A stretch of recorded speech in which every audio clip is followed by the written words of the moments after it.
বিসমিল্লাহির রহমানির রহিম আলহামদুলিল্লাহি ওয়াহদা ওয়াসসালাতু ওয়াসসালামু আলা মান লা নাবিয়্যা বা'দা আম্মা বা'দ। প্রিয় দর্শক মণ্ডলী, হক হয়েছে দুই প্রকারের। এটা হয়েছে আল্লাহর হক, হুকুকুল্লাহ।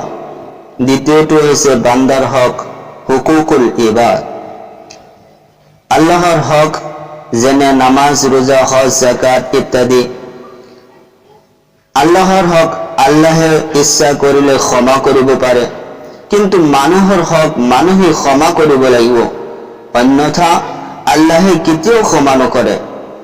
বৰ্তমান মানৱ জগতত অন্যায় অত্যাচাৰ কৰি মানুহে মানুহৰ সা-সম্পত্তি নিজৰ অধীনত কাঢ়ি লৈ আছে। বেলেগৰ মাটি, বাৰী, ঘৰ নিজৰ নামত অন্যায়ভাৱে কব্জা কৰি লৈ আছে। অথচ তেওঁলোকে কেতিয়াও নাভাবে যে বেলেগৰ বস্তু নিজৰ বস্তুৰ লগত মিলাই, বেলেগৰ খেতি নিজৰ খেতিৰ লগত মিলাই নিজেই নিজকে জাহান্নামৰ উপযোগী বনাই আছে। এয়াই মানুহৰ হক আৰু এজনৰ আনজনৰ ওপৰত অধিকাৰ। আনফালে আজিৰ দিনত মানুহে আদালতত গৈ মিছা গোচৰ, মিথ্যা সাক্ষীৰে ঘুষ দি বেলেগৰ সম্পত্তি নিজৰ বনাই লয়। এইদৰে বেলেগৰ হকৰ ওপৰত ডকাইতি কৰি আছে আৰু ভাবি আছে যে এই ধৰণৰ যাৱতীয় মিছা নিয়ম নীতিৰে সম্পত্তিখিনিৰ মালিক তেওঁ নিজেই হৈ গ'ল। কিন্তু তেওঁ কিয়ামত পৰ্যন্ত সেই সম্পত্তিৰ গৰাকী হ'ব নোৱাৰে। সেই সম্পত্তিৰ পৰা কোনো ধৰণৰ লাভ অৰ্জন কৰাৰ অধিকাৰ তেওঁৰ নাই।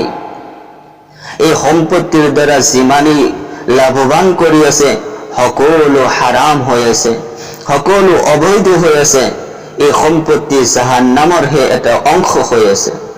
হাদিছ শৰীফত আহিছে, নবী কৰীম সাল্লাল্লাহু আলাইহি ওয়াসাল্লামে কৈছে, যি মানুহে এনেকুৱা বস্তুৰ দাবী কৰে যিটো আচলতে তেওঁৰ নহয়, তেনে মানুহ মোৰ উম্মতৰ অন্তৰ্ভুক্ত নহয়। এনে মানুহ নিজৰ ঠিকনা জাহান্নামত বনাই আছে। মুছলিম শৰীফ। অত্যাচাৰ কৰি নাজাইজভাৱে আনৰ বস্তু নিজৰ অধীনত লৈ লোকক মানুহৰ হক নষ্টকাৰী আৰু অধিকাৰ ধ্বংসকাৰী বুলি কোৱা হয়। আৰু মানুহৰ হক আল্লাহৰ হকতকৈ বেছি ভয়ানক। আল্লাহে নিজৰ হক ইচ্ছা কৰিলে ক্ষমা কৰিব, কিন্তু মানুহৰ হক মানুহে ক্ষমা কৰিব লাগিব। ভাই, নবী কৰীম সাল্লাল্লাহু আলাইহি ওয়াসাল্লামে কৈছে, যি মানুহে নিজৰ ভাইৰ কোনো বস্তু জুলুম বা অন্যায় অত্যাচাৰ কৰি সংগ্ৰহ কৰিব, তেওঁ লোৱা বস্তুখিনি মৃত্যুৰ আগত সংশোধন কৰি ল'ব লাগে। কিয়নো সিদিনা তেওঁৰ ওচৰত টকা নাথাকিব, কোনো বস্তু নাথাকিব। যদি জীৱিত অৱস্থাত কোনো পুণ্যৰ কাম কৰি গৈছে, তেওঁৰ পৰা নিয়া হ'ব আৰু সেই মুছলিমক দি দিয়া হ'ব।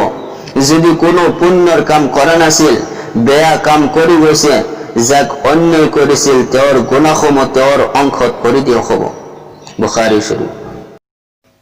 আল্লাহ তাআলা আমালোকৰ সকলোকে জুলুম, অন্যায়, অত্যাচাৰৰ পৰা ৰক্ষা কৰক।